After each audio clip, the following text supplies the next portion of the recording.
Okay, Boker Tov. Today's daf is Tet. We are still a little bit ahead. Thank you, Michael, for yesterday. We pick up with about where are we? About 5 lines from the bottom. Mimer of Yochanan Hachi. So the issue here is that the Mishnah, we've been dealing with the different korbanot of Chag. We dealt with which types of things have to come from chulin, from non-sanctified or non-pre-obligated funds, which type of things like the shlami simcha can even come from pre-obligated funds. We had the previous Mishnah feedback that I'm a get that dealt with people who have different means and different needs and how to sort of distribute their money in terms of the korbanot. And this Mishnah, before it got to an interesting drasha of Ruvat lo yuchal litron, discussed the whole issue about the idea of tashlumin, that the rest of the days one can make up if one did not bring the korban Hagigah. Does not address that issue in terms of the olat riyah, although presumably it is the same idea that there's a mitzvah primarily on the first day, but one can make it up on later days. We'll do that discussion.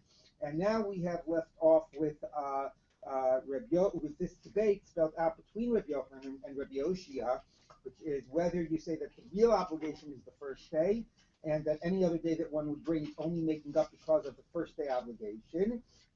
That's what Rabbi Yochanan says, Tashlumim Revishon. And Rabbi Oshia says Tashlumim Zelazeh, which sounds a little imprecisely formulated, like every day is a makeup for the previous day. It seems more the accurate way of describing, although there's some discussion in Tosfos. The Rabbi Oshia's way of framing it is more like any day you can fulfill your obligation. Maybe there's a preference for the first day, but any day you can fulfill your obligation. And then the Gemara says the difference would be somebody that was not obligated on the first day. It gives the example of the Hagigah. Now, by the way, it is interesting to note, and one should just point out parenthetically, that the Hagigah, the lame person, is the maybe not so parenthetically, the person we excluded in the first Mishnah from which obligation? Remember? Being olat riyah, right? So being patur from riyah, and about being ola la regel, etc. This is a mitzvah of this Mishnah is talking about Hagigah, mishelo chag, right? So it's quite interesting that's assuming that the exact same exclusions would apply, right? All those various verses do not explicitly connect to the aliyah la regel, the appearing in the mikdash, and so on. So it's first worth noting the assumption here that this is in the exact same category. The other point, as I said, the issue about how you look at the other days as makeups for the first day or as sort of an obligation on any day. Presumably, I mean, a very early Tosfos in the Masechet, the debate here by the Hagigah was the same debate by the Olat Riyah. But again, that is not spelled out in the Gemara, but just in passing, the Gemara easily assumes that the Hagigah is exempt from the Hagigah, which, as we know, until now is only an issue by the Olat Riyah. So there's clearly an assumption that these two are looked at in the same way. And that was pretty implicit, or somewhat sort of could be seen as somewhat implicit in the previous Mishnah that talked about how do you distribute your money between the Shlami Hagigah and the Olat Riyah, right? You spend a lot of money on one, a lot of spending on the other. How much money do you have? What are your various needs? So they're definitely the way in which these two are being looked at in sort of in the same category. That's the first thing that should be noted. The easier example, by the way, of somebody who is exempt the first day, and it's funny that the Gemara doesn't give it, because this actually does happen in different contexts. Bar mitzvah? Is somebody who becomes bar mitzvah in the middle, or right? Converts even. Right, Maybe. what? Or maybe converts. Converts. Oh, I thought you said reverse. I No, forget how to use this. That would be an example. You get this interesting question about the Sfiras HaOmer, because that actually happens like one out of every 7 times. Sfiras HaOmer runs over 50 days, about 1/7 of the year. So about 1/7 of the boys that become bar mitzvah during the middle of Sfiras HaOmer. Are they obligated if they weren't doing it as an obligation from the beginning? Anyway, so the Gemara though gives the example of the Hagigah. And the Gemara wants to know, the person who's lame, if he becomes better in the middle, is he obligated or not? So according to Rabbi Yochanan, it's all makeup for day one. Since he was exempt on day one, he remains exempt. And according to Rabbi Oshia, that everyone is an independent obligation, or one could say, again, that on any day one could fulfill his obligation, then this person would be obligated even if he was not obligated on day one. And with that, the Gemara picks up now 5 lines from the bottom. Would Rabbi Yochanan really say this? That somebody who was exempt on day one could not fulfill his obligation the other days, he's considered completely out of the category. The Hamar of Chizkiah says, Nitma biyom maybe. Laila ain't maybe. Now, this is not really directly relevant, and it's really an argument by analogy, but let's take a look. It's not going to be so persuasive, but let's see what the Gemara is doing. So somebody here is what do you call it? It is a mitzora. And this mitzora is in the process of becoming tahor. Okay? So, and what happens? The story is that he has to wait 7 days, right, and then begin his process. Well, let me just check Rashi for one thing.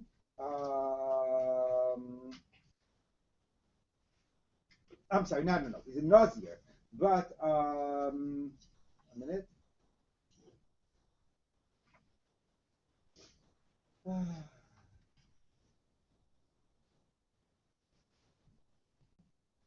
I'm sorry. I'm jumping ahead to the next case. Okay, I'm sorry. I'm jumping ahead to the next case. Okay, so we'll start here. So the person is a Nazir. A Nazir brings who became Tameh, goes through a 7-day Tahara process, right? Because he became Tameh Lameis, he goes through a 7-day Tahara process. And then on day 8, brings a Korban for his Tumah and starts his Nazirus again.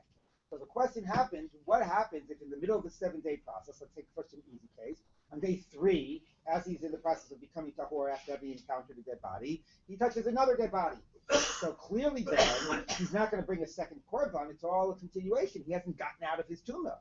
So he waits another 7 days, and when he eventually gets out of the tumah, he'll bring one korban. He has a long period of tumah, not 7 days, 10 days, because he touched a dead body in the middle. Let's say, however, now let's take another case that's easy. In the middle of day 8, right, he finished his 7 days, he was ready to bring his korban on day 8, and he touched another dead body. In that type of a case, he'll have to bring us 2 korbanot, right? Because one period of tumah ended, he was obligated in his korban. He didn't get around to bringing it yet. He became tamei again, starts another period of becoming tahor, and then at the end of that 7 days, on day 8, he's obligated in a second korban. Okay, so that's an easy case. The interesting case is what happens if he touches his dead body on the night after the 7th, before the morning of the 8th. At that time, after 7 full days have passed and he's gone through the sprinkling of the ashes and the whole thing, he is totally tahor, but he is not yet able to bring a korban until the daybreak, right? Because daybreak is the only korbanos in the day.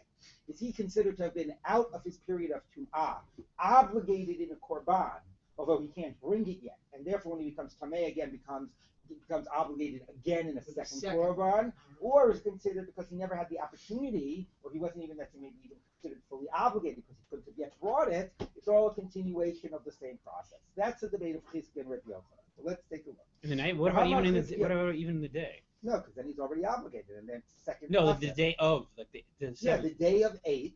As once it's daybreak, he becomes obligated and has the opportunity to bring the korban, and everybody agrees at that stage if he becomes tamei again. I was thinking more like Erev Shemesh. See that. Okay, V'hamar Chizkiah. So Chizkiah says, Nitma b'yom maybe, Halayla ain't maybe. If he became tamei on day 8, then he'll bring the second korban. And the night before, he would not bring the second korban. It would all be a continuation of the tum'ah. Rabbi Yochanan Omer, af b'layla nami maybe. And even at night, he'll also bring. It's already considered obligated. Now, what the heck this has to do with whether the first, the obligation of the Hagigah is a makeup for day 1, or each one is an independent obligation, I have no idea. What the Gemara seems to be arguing is the following. Since Rabbi Yochanan considers the person at night, although he's not able to bring the korban at night, already in the category of the korban, because he will be able to bring it in the day, the Gemara seems to be arguing that, therefore, somebody who's, let's say, lame on day 1 is not fully excluded from the category of the Hagigah. Maybe he'll become better in during the rest of Yom Tov. So even if for technical reasons you cannot do the thing, you're not considered fully excluded. So Gemara seems to be saying, it might be conceptually, we're not questioning his position that things are a makeup of day 1. But what we're questioning is your assumption that if somebody is lame on day 1, they're completely not obligated. We see here from Rabbi Yochanan that even if you can't bring something and you're not able to, that doesn't completely put you outside of the category. Twisted ankle is like nighttime. That's the assumption. Right. So now let's see what the Gemara's answer is. Okay, one obvious difference is that it will obviously be daybreak the next morning. Whether the person will actually get better is not exactly. It depends how much they're morning. All right, there you go. Fine. So let's take a look. So the Gemara says like this. So Amar Rabbi Yirmiyah Shani Tuma. Tuma is different. Not that night and day is different than having a bad leg. No, here's what's different. Tuma is different. Tuma doesn't completely remove you from the category. Because we know that if somebody is Tamei on Pesach Rishon, they can bring a Pesach Sheni. So we know an idea of Tumah does not completely exclude somebody. Okay? So again, that's a little bit bizarre, because here the idea that the guy at night who's waiting to bring his korban the next day, the issue isn't so much whether he's excluded or not. The question is whether he's considered yet having moved into the next status. But okay. But if it's just a Tumah issue, we're more willing to consider the person already in the next, like in the category. Again, it's a very funny Gemara. I can't make it better than it is. So maybe I could, but I don't know. Okay, I'm asking for Rav Papa. So Rav Papa asks, that's fine if you say Pesach Sheni is a makeup for Pesach Rishon, which is of course what we assume. So therefore, being Tamei shows that you're not completely excluded. According to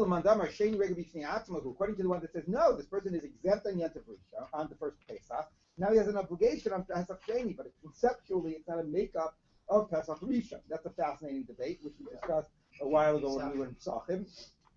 So, Mike Lemaimer, what can you say? You can't say that Tumah somehow makes you fundamentally feel more in the category, because you don't see that from Pesach. Elamar Papa, because over Rabbi Yochanan, Laila Eina Mechusar Zman. All right, that's a much simpler answer. No, it's an issue of nighttime. Nighttime is not like you're not yet at the right time of bringing a korban. Since you'll be in the right time of the next morning, it's the right day, sort of halachic day. It's day 8. It's just not daytime yet. So you're considered already in the next parsha, as we would say, in the next category, even though you have to wait for night to pass, because only in the morning will you be able to bring. But that doesn't yet. But that's enough to consider yourself already in the next category, which is clearly what's going on there. But Yochanan says once he's out of day 7. Even though he can't yet bring the korban, for that he needs daybreak, he's considered now in the next stage, and therefore he can become obligated in a second korban. It won't be a continuation of the first. So it has nothing to do with the idea that a twisted ankle or something like that would make somebody in a category of not being obligated, and would be a good test case of this idea of tashlumim derishon or tashlumim zelazeh. Yes. Just in terms of the grammar, so Laila Eina Mechusar Zman means the fact that it's nighttime does not detract from his being in the category of that time period, which is going to define by the next day. Right. I mean, often Mechusar Zman is used in reference to the animal. An animal that can't be brought until the next day is not considered to be that it's not yet the zman of that animal of the korban, but here it's being used also in terms of the person. That the fact that it's night does not mean that it's not yet his time for the korban. It's already the time for the korban, and therefore he's already moved into a separate category. Yeah. It's begging the question, though. What are you saying it's not Mechusar Zman? What is the meaning of Mechusar Zman if this is not Mechusar Zman? Well, that's what it means. Being the night before, and halachic meaning is how do we look at this issue? Look, this is the way, if I would ask you, describe the machlokas with Yochanan and Hagigah. This is exactly what you would say. The person finishes 7 days of Torah process. He's now completely tahor. He now, if you wanted to, the begavra is fit to bring a korban, right? The only thing is, and it's actually the right day to bring a korban. It's just that it's nighttime. Does that make him still keep him in the old category? Is he already considered in the new category? So that's the way the Gemara is framing it. How do you look at this status of being the night before? Yes. What is the term? Oh, yeah. What is what? What does Mechusar Zman or Eina Mechusar Zman mean in general? Well, so Mechusar Zman, again, can have a specific meaning in terms of the fitness of the korban. So, like if you, like one example would be, for example, I don't know, like if you shecht an animal, right, by Yom HaShmini v'hala yeratzeh, right, l'korbani shel Hashem. So what happens if it's the night before? I mean, is that considered to be yet that the animal is like roy lepetach hol moed or not? So it has to be. So the point is like, is it yet this? Often it's in terms of the korban. Is it yet the korban's time? Is the korban of an age enough? Is it the time that the korban can be brought or not brought? But often it's also applied in this type of a context about whether the person yet is in the time that's considered to be. Is he in the time period that he's obligated now and to bring the korban? Or no, he doesn't become obligated till the next morning. Means that just because it's the night before does not mean yet that it's not his time to bring the korban. It's already he is obligated, right? It's outside. It's right. It's lacking in the right time to bring the korban. Correct.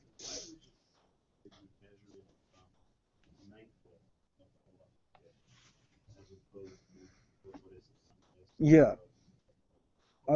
Right. So look. In general, the answer should be easy because halachic days begin the night before. The interesting thing to note by korbanot, which has already been noted, like by the Netziv and others, is that korbanot days might be counted by the morning because the general time of bringing a korban is the day and the following night. It does not normally follow the general rule that we have that the night precedes the day. Although I don't see that the Gemara ever uses that to reframe conceptually the question of like what is a day, but but that certainly could be a strong critique on this idea of Laila Lav Mechusar Zman. But in terms of a general orientation, you would say it's like, let's say, for example, let's assume it wasn't night and day. Let's say it was a halacha, you couldn't bring the korban until noon. What would be the status, at 11 o'clock, right? So, okay, I got to bring it late on the day. It doesn't mean that now is not yet the day that I'm obligated. So, so if you are committed to this idea of the night preceding the day, that's partly what the sort of, what this is about. Look, maybe the opinion that it is Mechusar Zman fundamentally feels we have to reorient ourselves in terms of korbanot and not think of night as connected to the following day. The other point to be made, though, here is also that the person stops being tamei by nightfall.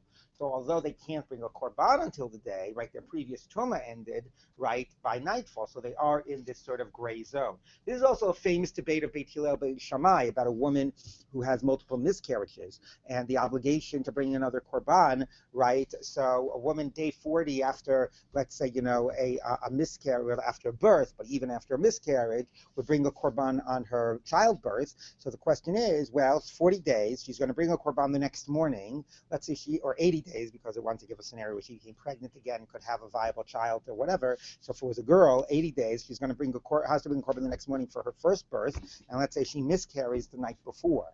Right? So is that, again, it's a very parallel debate. Is that a continuation, and it's all one korban because it's seen as like one whole period, or is that separate? So this type of a debate, what happens the night before somebody is obligated in a korban, have they already entered into that new category or not, is like occurs multiple times. But to some degree, it could be a question of how do you restructure your thinking of days in the world of korbanot? Okay, so now the Gemara continues. Okay. So now we're going to digress about the issue about whether Laila is Mechusar Zman. Does Rabbi Yochanan really hold that Laila is not Mechusar Zman, which certainly seems to be his point, that the Tum is a continuation? V'hama Rabbi Yochanan, Ra achas b'Laila v'shtayim b'yom, maybe. Shtayim b'Laila v'achas b'yom eina maybe. So this is what I was jumping ahead to before. Okay, so this is a case here about now a Zav. A Zav brings a zav is somebody's considered a zav, a man with a penile flow that has a certain type of an appearance, is a zav if he sees and he becomes obligated in the korban if this occurs 3 times over 3 days or less. So somebody was a zav, and then they were the whole period of tahara process again, and then the whole tahara process was over. They were sort of ready to bring their korban, and guess what happened? There it was, right? The night of let me just check Rashi one more second just before I continue. Hold on. Right. Okay. And then the night of the 7th night, he saw a first flow, and then the following morning saw 2 more flows. So is that a continuation, or is that something new? Now, if he saw all 3 flows, let's say the next morning, so then again, it would be obvious. By daybreak, he was obligated in the first korban, and then 3 flows, he became a zav again, and he's obligated in a second korban. Okay, what happens though if it wasn't all the next day? Some began the night before. Now the difference here between whether you saw 1 the night before, 2 the night before, whatever, is also based on, the Gemara is going to spell this out, but I might as well just tell you that the first flow of a zav does not categorize him as a zav. It actually categorizes him as a bal keri. It's not treated any different than a seminal flow, even though we're not talking about semen. He only gets his halachic status as a zav after 2 flows. So the assumption is that if one of the flows was at night, that's like, okay, that's not going to sort of put him in the previous category. We're really only going to look at the number of flows that occurred in the daytime. Okay, so, and therefore, if 2 of the flows occurred in the day, then the day already he's clearly in a separate category. But if 2 of the flows occurred at night, so one of the things that would create his identity as a zav occurred in the night, then it's a continuation of the previous status. That would be the idea that in the night he's still considered not yet in the korban, obligated korban status that he would be the next day. So let's take a look. If he had one flow after the 7 days, one flow at the night of the 7th at night, and 2 the next day, maybe he'll bring another korban, because his new status of a zav a second time only occurred in the daytime after he had already been obligated in a korban at daybreak. But shtayim b'layla, if 2 of the flows were at night, v'achas b'yom, and the third one in day, einu mevi, because his new status of a zav kicked in already at night before he became obligated in a korban in the daytime. So you see that at night he's not yet considered obligated in a korban, right? Even though he'll be bringing the next day, he hasn't yet moved into his new status. So he's mechusar zman, right? So the Gemara says, Rabbi Yochanan, so that's a good question. How could Rabbi Yochanan here say the night continues the status, whereas when it came to the issue before about the, what do you call it? What was the case before? About the, I'm already forgetting, about the Nazir, that the night was already the new status. So how does that work? So the Gemara says, if by the case of the Nazir, Rabbi Yochanan held that the night was already the new status, wasn't lacking to be the new time yet, was already in the new status. So afilu shtayim b'layla v'achas b'yom mevi. So therefore, even if he had 2 flows at night, this case of the what do you call it, of the zav, right? Night should already be in his new status, and that should be a new korban. Who says no? So that's a really good question, because it seems mamish the exact same parallel issue and the exact same conceptual question of when you're in the night and you're going to bring a korban the next day, are you in the new status or not? So the Gemara sort of concedes. It says, Ki kamer Rabbi Yochanan l'divrei ha'omer laila mechusar zman. So Rabbi Yochanan is saying, look, personally I hold that if the guy has a flow, even all 3 flows at night, he's already in a new status and he would bring a new korban. But according to the person that holds that the night is not yet a new status, I'm going to tell you the difference between it seeing once at night or seeing twice at night. So the Gemara says, what? He's not talking about his own opinion, then why is he bothering saying it? L'divya omer, if you're telling me what the position would be from the person who were to say that night would be considered like, the old status and not the new status. So pshita, obviously, if the night, I don't need to hear you say that. If you want to tell me your halachic position is that night is still the old status, I understand why you're telling me this thing of zav. But why do I need to tell you? Why do I need you to tell me what somebody who would, who holds that it's the old status would say? So the Gemara says, no, but here's the chiddush. No. There is a chiddush here in addition to just the idea of whether night is the old status or the new status. The chiddush is that even if night is the old status, seeing once would not make a difference. I would have thought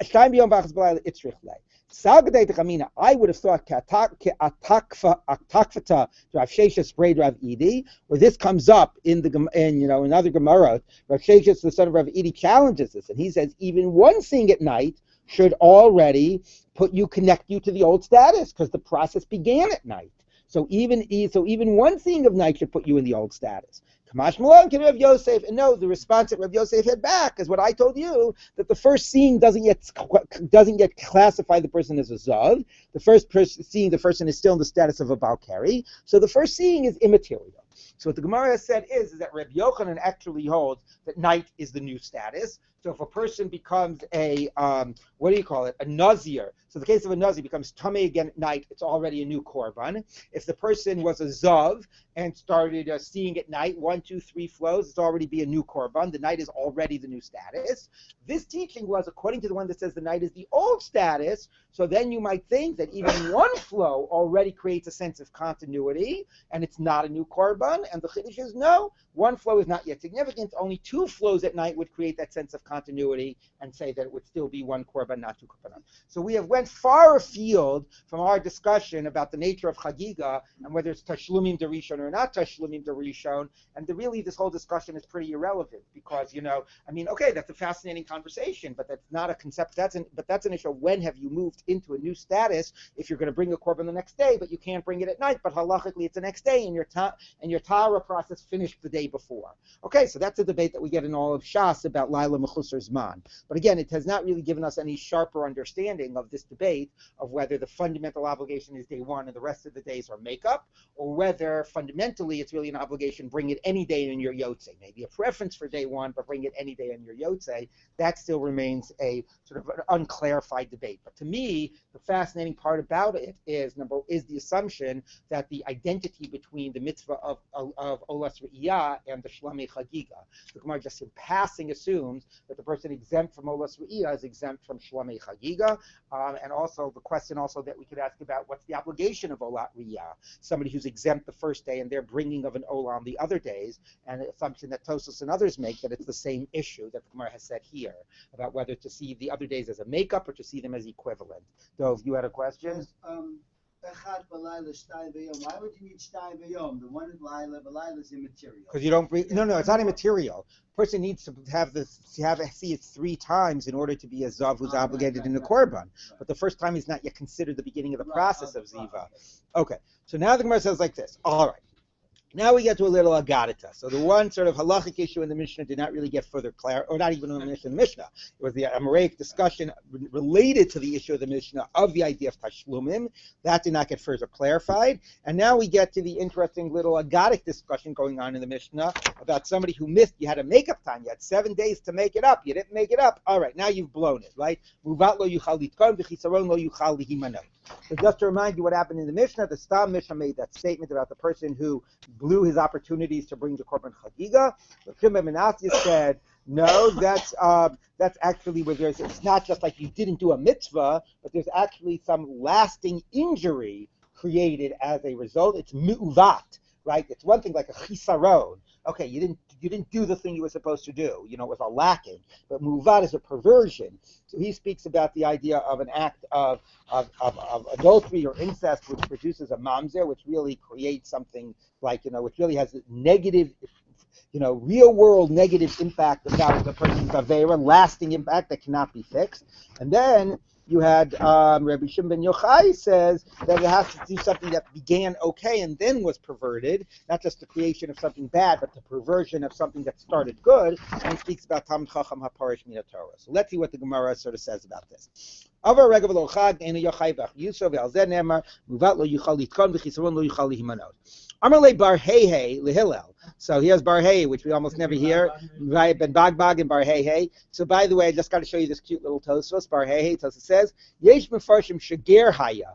V'hainu Ben Avraham V'Sarah Sheni Tosef Hei Bishman. Right, Avram got an extra Hei and Sarah got an extra Hei. So he's Bar Hei. V'chen Bagbag. The Kula Gemara Olehei or Kula Gematria or whatever. Anyway, the Bag, Bet and Gimel equals 5. So it's pretty funny, right? Ben Hey, Ben Bagbag, some of the funniest names in the Gemara. Tosfos points out it's the same Gematria, it's 5, and maybe there's some significance there. Okay, so anyway, let's take a look. Amalei Bar Hey LeHillel. Hai lihimanot lihimalot mibayalei. When it says something lacking that cannot be counted, according to you, you didn't do a mitzvah. It's like something lacking can't be filled. Like the hole can't be filled. There was something missing. What do you mean counted? Where's the idea of counting coming in here? Ella zeh sheminuhu chaverav lidvar mitzvah v'hu lo nimna imahem. There was a group getting together to do a mitzvah, and there was a counting that was taking place, and you weren't counted among them. So it's not just a mitzvah that wasn't done, but it's actually to stand up and be counted. There was an opportunity to stand up and be counted, and you weren't there.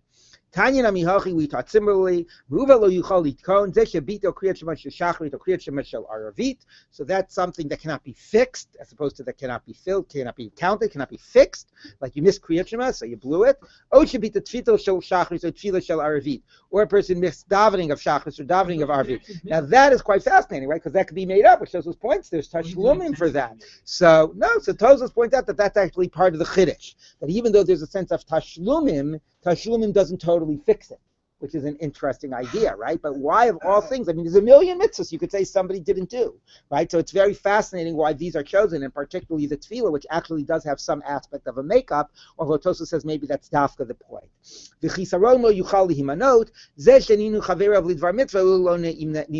People were standing up to be counted, to do a mitzvah, to be participating, be part of the group, and you blew your opportunity, you were not among them.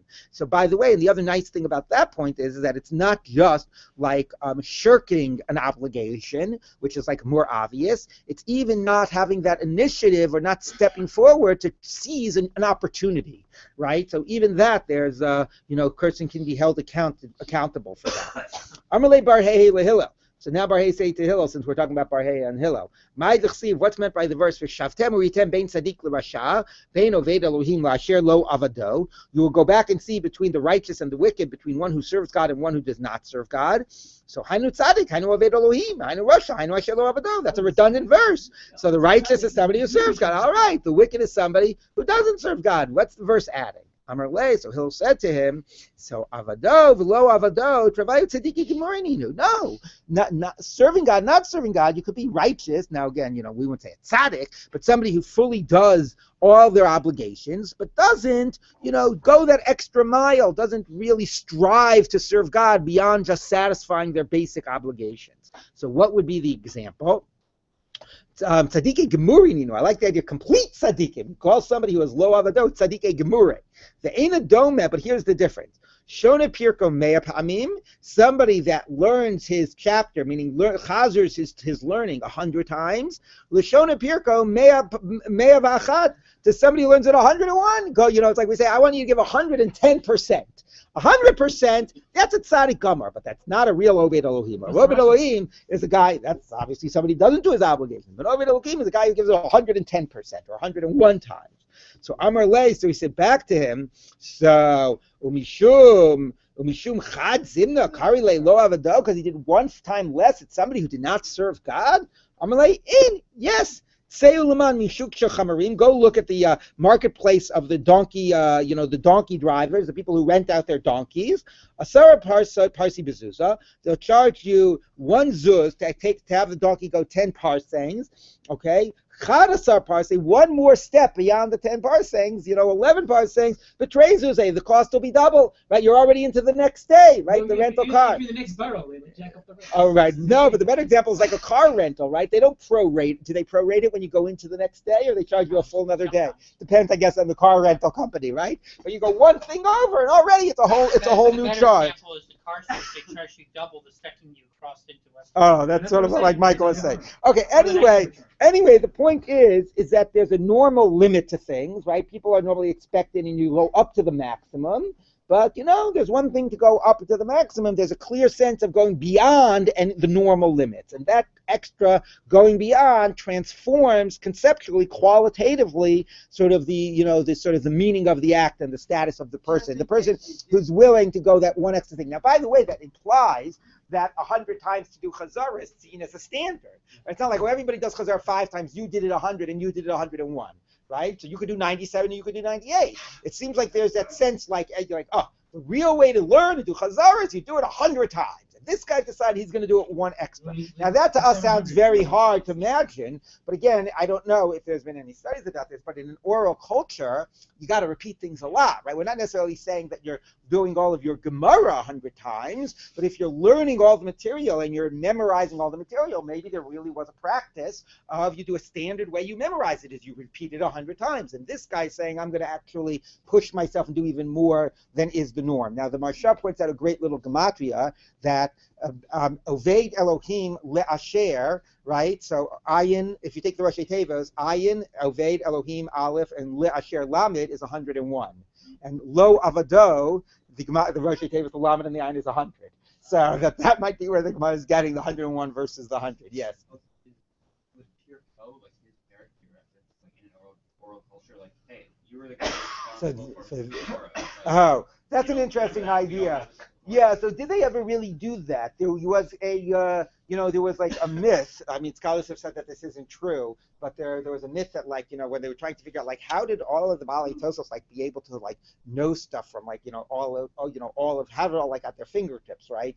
So there was this myth that it's in the Baalei Tosos' base medrash, you'd be the Sukkah guy, you'd be the Rosh Hashanah guy, you'd be the Zvachim guy, and I'd be learning the Sugya, and then I'd go around the base medrash and say, does anybody know any relevant Sugya from Zvachim, from Sukkah, from whatever, that's how they would have random access. But that, they say, isn't true. But in terms of your idea, like in the time of the Gemara teaches about Rav Chizda that he says, like, is that what you're going to say? Yeah, how I would sort of prevent Torah from being lost, that I'd go around and disseminate, Sifrei Torah, and and each person would have to learn a different section and teach it to everybody else. So that's interesting. So maybe it is a sense of not just, normal things people are learning, but that they're learning with a responsibility to teach and be responsible for. Yeah, is that what you were going to say, Dov? Yeah, okay. So, yeah. This is the language in that sugya in Eruvin about going into the Oel Moed and learning and being taught by the Rabbi. Right. Pure code. Was it pure code? Yes. So that would. Oh, that's a good point. So that reinforces Ben's point, and that maybe that sort of brings the poignancy of this issue, that if you have a responsibility to teach it, by what it means to do that extra bit. Heard everybody else's peril. Right. On a slightly lighter note, relevant to this, about 101, you already know that scene from Spinal Tap, where it says it goes to 11. Goes to 11. I don't understand, but this goes to 11. All right, anyway, so now the Gemara says, all right, so it says, all right, this is probably the only Daf Yomi you're going to have somebody quote Spinal Tap, and I'll tell you that. So the Gemara says like this. All right, so the Gemara says like this. Okay, Amalei Eliyahu Bar Heye. Since we're talking about Bar Heye, now we have Eliyahu having an encounter with Bar Heye. The Amalei Rabbi Linzer. Some say it was with Rabbi Linzer. All right, mind deceive. So Eliyahu said to him, what's meant by the verse? Behold, I have smelted you, but not with. Now, literally means with silver. Although Rashi says it means not as silver. Like not as silver would be smelted. Becharticha, I've tested you, like tested your quality. Bechor oni, in the what's it called? The furnace of poverty. What? Kur. No, bikur. I think it's whatever. It's bikur, but it's not a bachur. Anyway, in the furnace of poverty, God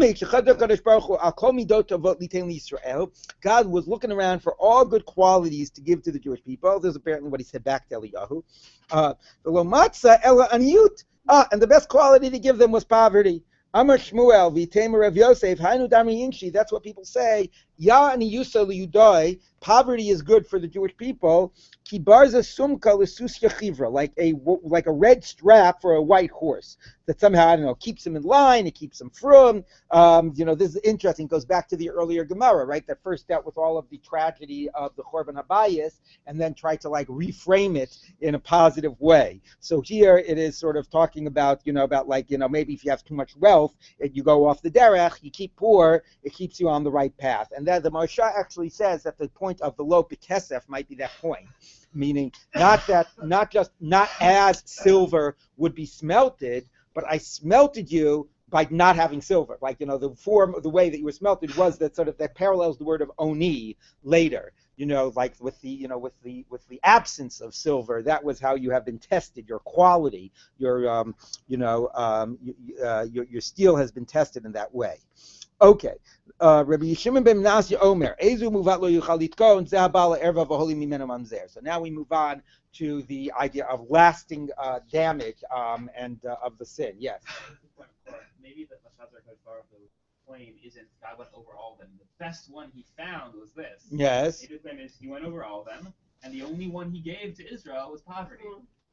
When it says v'lo matzah, he went over all of them. He was like, no. Oh, he passed all of them. Yeah, but I know v'lo matzah would have worked then. He couldn't find one. Anyway, all right. But it is obviously clearly, right. Look, it's true that Jews have stayed frummer when they've been oppressed and not when they've been killed, but when they've had it bad and when they've had it good, that tends to lead people astray. Whether that's something to want is a different question, right? Yeah, exactly. That's my point. So, I can't sin. You can't do mitzvahs either. You can't have more Jews either. There's also a Linzer Rabbi about being right. Exactly. All right, moving on. All right, so the Gemara says like this. Okay. Now, I want to just make a point before we continue reading that, of course, the simple sense of this is that there's lasting damage that a person has created, right? And that's compared to the idea if you steal from somebody, you can correct the damage that you've created. Here, there's damage that's been created that can't be corrected, and it's about sort of an injury done to others or an injury done to the world. It is worth noting a troubling Rashi, I would say, in the Mishnah, because Rashi says, I'm explaining this, the holy mamzer, the Amud Aleph, like the first narrow line, Shehevi psulim b'Yisrael, v'hi zikaron l'chet'o, l'fikach ein avonasav nimchakim b'tshuva.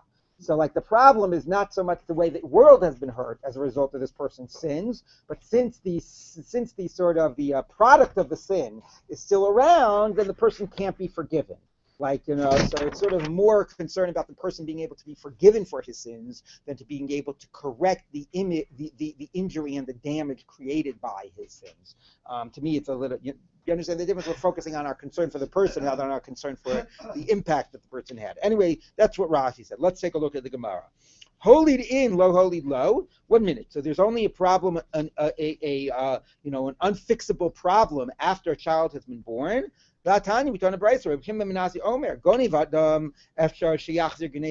person robs, like burglars, you can return it. And fix it. If a person robs or steals, after he can return what he's stolen. And fix it. But if a man had sex with a married woman, forbidden to her husband, he'll be wasted from the world, and he'll go into he'll go to destruction because he's created a lasting injury. So this also probably is where Rashi is picking up on that case. Here the concern is nitrad min ha'olam. Right, look at what's going. This person will never be forgiven because his sin has this lasting impact. So the focus here is on the sin. What the person, what the person has done. Meaning not what the person has done, but sort of the person's status is now irreparable. Not just that the effect of what he has done is irreparable. Anyway, but what we see from this is that it's even without a child, there's an irreparable damage that's done because the woman is now forbidden to her husband. So the Gemara says, 1 minute, let's see the answer. So the Gemara says, Reb Shimon Yochai Omer, Ein Omi, now Reb Shimon Yochai, like in our Mishnah, says no, Uvat is only something that started good and became not good. So Ein Omi Bikru Gamal, Bikru Chazir. You don't say, hey, let's check out this camel or check out this pig and see if we can bring it for a korban. Right? Because of course you can't. Who cares if it has a mum or not? It's a pig, it's a camel. Elo Bikru Tleh. So check out this sheep and let's see if it has a mum. So to pervert something is something that's good and that now has a mum and damage and become not good. What would that be? That's again, like he said in our Mishnah, a Torah sage that has left the world of Torah and maybe even left observance or certain, and that is something that doesn't move up, or maybe just left Torah but will never recapture what that person has lost, will never be able to make it up. That is something that has been perverted. Now, I got to tell you, this is disturbing because here he's responding not to the idea of a mamzer. You could say a mamzer was always born a mamzer, but here he's referring to the case about the woman being forbidden to her husband. Well, that certainly perverted something that was good, right? There was a marriage that this person has ruined. So I really don't understand this response to the example here about the impact on the marriage. Rabbi Yehuda, but let's anyway finish this and then see what the Gemara's answer is. Rabbi Yehuda ben Laki Shomer, Kol Tamid Chacham Shapir Shmina Torah, Lav Kasav Omer, any Torah sage that has left Torah. Regarding him, the verse says, Kitzipur no dedet min kaneh, like a bird that will sort of, I don't know, could be like a bird that sort of travels, flutters or whatever, or from its nest. Ken ish no deid min komo, say a person who leaves his place. Vomer, so you're leaving your nest, you're leaving your home. Vomer, ma matzu v'sechem bi'avel ki richaku me'alai. What what perversion did your forefathers see in me that they have distanced themselves from me? Why would a person who has found a life of meaning and a life of Torah, all of a sudden decide to leave it? Now again, leaving it might not mean to stop being observing, but might just mean, to leave it to go into business. But anyway, this statement here is certainly less critical, I would say, than the statement that it's mu'uvat lo yichal litkon. Right? It's just like, why would you leave your home? Why would you leave your nest? What problem did you find? Number one, it's not as saying that this is a perversion, and it's also not saying that it cannot be corrected. So it's like saying, okay, it's not good, but we're not going to go that far. But again, it's interesting that Reb Shimon ben Yochai sort of, it's one thing to interpret it that way. It's another thing to say it can't mean what you said. I mean, the guy also, in the first case, the guy did destroy the marriage. So anyway, the man and the woman together did. But anyway, so the Gemara says like this, anyway, so how does it answer this problem? Why did we say that it had to be a mamzer? You could do this lasting perversion even without a mom, without having a child. So lo kasha, kan ba'choso pnuya, kan be'eshes ish. There are two acts of forbidden sex. There's incest and there's adultery. So in the case of incest, the sort of lasting perversion, we're not obviously talking about the psychological impact. That's completely being passed over here.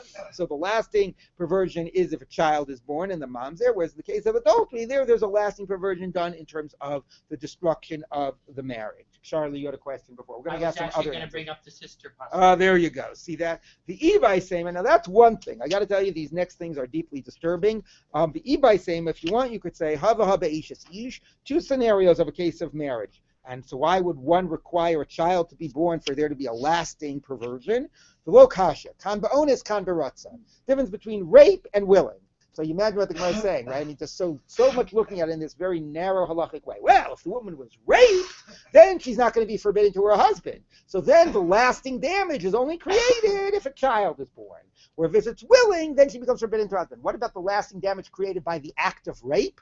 Right? That's completely being ignored. Like the actual, psychic and physical, but even more like psychic, emotional, damage to the woman, that we're not looking at. We're looking sort of like the halachic ways in which things have been perverted. So therefore, rape in a way is not as bad as willing, and it's only be an issue if a child is born. Very difficult to Gemara. Let's just read the other answers. Two cases of rape. And what's the difference? The lo kasha, kan beishis Kohen, kan beishis Yisrael. If it's a wife of a Kohen, then even rape she's forbidden to her husband. If it's a wife of a non-Kohen, then only if a mom, then she's not forbidden by rape, and there would only be a lasting problem if a mamzer was born. So again, very, very, very difficult, to read this and not sort of let the Gemara sort of not addressing the type of sense of violence that is done through the act of rape, right? And that's itself, why didn't the Gemara say a lasting perversion if somebody kills somebody, somebody breaks somebody's arm?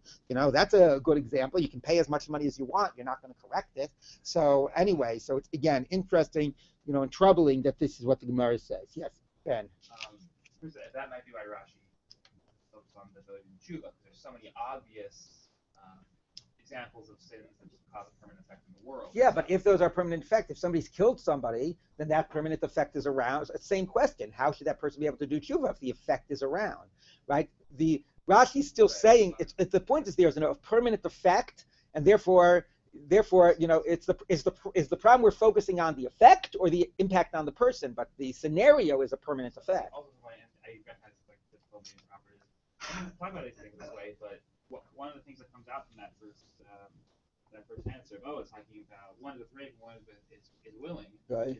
The claim comes out that it's much easier to do tshuva for a rape than tshuva for a consensual adulterous act.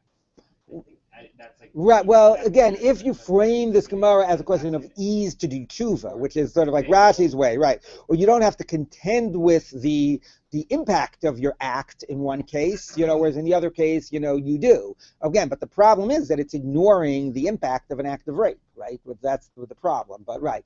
But but look, in a way you could say, but yes, I mean that is what it's saying, because it's focusing on the challenge created by this lasting impact, and in one case can be, if that can't be addressed, that remains a permanent obstacle. Yes. I found specifically the part that raising them yeah. That's disturbing in itself. That's just that, but that's like a halacha that. Punished for right. Look, that's true. I mean, that's right. Yeah. So that's like I'm going to bracket that till we get to Yevamos, which is the Masechet coming up, which we'll get to it there. But yeah, and there's practical ways of dealing with that nowadays, certainly. But you're right. I mean, that just as a halacha is very, is a very deeply disturbing and challenging halacha. Absolutely, yes. So it's one thing to say the Gemara doesn't deal with the psychic damage of the rape, but it's concerned only with halachic categories. It's another thing to say there are halachic categories that could have dealt with the psychic damage, right? But the Gemara chose not to raise them. Right. I assume you mean the latter, not the. Yeah, I mean, there are like tsar and Boshet and those types of things. I mean, they're not the same types of it's not the same severity we would put on that act today, but there are definitely some categories to apply. Right. But again, like all acts of violence are not being discussed here. Those, if you were to ask what's a lasting damage somebody can create that no matter how much tshuva you do, you cannot fully correct, the most obvious examples are acts of violence against other people, right? So, all right, let's finish up the Gemara. Liyotze liba ein shalom, the one who leaves and comes, there will be no peace. What does that mean? Amarav, kivan sheyotze adam midvar halacha lidvar mikra. So since we talked about leaving Torah, and I said it doesn't even mean leaving observance, just leaving the world to Torah to go into business, now we're going to even up the stakes. Even a certain type of a change of focus in Torah can be seen as a bad thing. Okay, so leaving and coming. If somebody leaves, like learning Torah, to Nebuch go ahead and learn, Bible, so then shuvein lo shalom, won't have any peace, because it's not as satisfying of a learning. It doesn't lead to clarifying observance. The Gemara tends to disparage the learning of just Bible in itself, of Mikra in itself. Like the famous Gemara is, halomid Mikra mida ve'eno mida. If somebody learns like Bible, it's like it's good, but it's not great. If you learn Gemara, ein lecha mida gadol mizo. So here too, if you go from a serious learning to a not so serious learning, it's not a good thing. And also, ein shalom presumably might also mean like it doesn't help you in terms of your observance. So in that way, ein shalom, which is what Rashi says, like 4 lines down in the narrow lines, Rashi says, she'ein hora'a midvar mikra she'amishnah mefareshet stimat haTorah, that you don't get any clear direction like as you do by learning halacha. Well, let's just read some of the other examples. V'shmuel Amar, zeh parish mitalmud l'mishnah. No, even leaving Gemara and learning Mishnah. Mishnah also just has a lot of information, but it's not, you're not thinking the matters through, so it's not as challenging. You're not unpacking them and analyzing them and comparing them and thinking them through. It's more just memorizing statements. And also, you don't really know the halacha based on Mishnah because you haven't done the necessary analysis. Rabbi Yochanan says, afilu mishas l'shas, even going from Gemara to Gemara. So from which Gemara to which Gemara? So Rashi tells us, let's discuss going from Bavli to Yerushalmi, but which one is the good one and which one is the bad one? So, Rabbi Yochanan was from Eretz Yisrael, but so I might have meant leaving the Yerushalmi and going to the Bavli, but Rashi claims he means leaving the Bavli and going to the Yerushalmi, because the Bavli is, more demanding and more challenging and therefore like a more serious learning. But then, that's what Rashi says. Well, if you know Palestinian Aramaic, like your Rabbi Yochanan, then the Yerushalmi, anyway. But if you take a look at Tosfos, the 4th line here in Tosfos at the top, he says, "Umiu afilu ipcha yesh lomar." Really, whichever way you go, Bavli to Yerushalmi or Yerushalmi to Bavli, you might say the statement, "Vahachi perusha shepirush mizeh ve'adayin lo hevin bazeh." You leave one before you've mastered it, right? Oh, I'm getting bored with this, I'll go to another. And you keep on switching topics, and you never give it the focus needed to get the necessary mastery. Then you keep on flitting from one to another. Okay, but anyway, notice here the Gemara just says ein shalom. It doesn't say muvat lo yuchal litkon, right? So yes. Yeah, I was going to say it's subjective. So if you change your field, doesn't mean that you're doing something negative necessarily, but you're going to have trouble. Right, and you're constantly looking around maybe for right, exactly. That's true. Yeah. So although it is interesting that all the examples in the Gemara go in one way, Right. Okay, I see everybody's getting up. How does anyone ever study Seder Torah? What do you mean? Because you haven't mastered everything else? All right, good question. All right, we will end here. Pick up on the Mishnah tomorrow. Okay, we lost our lead, exactly.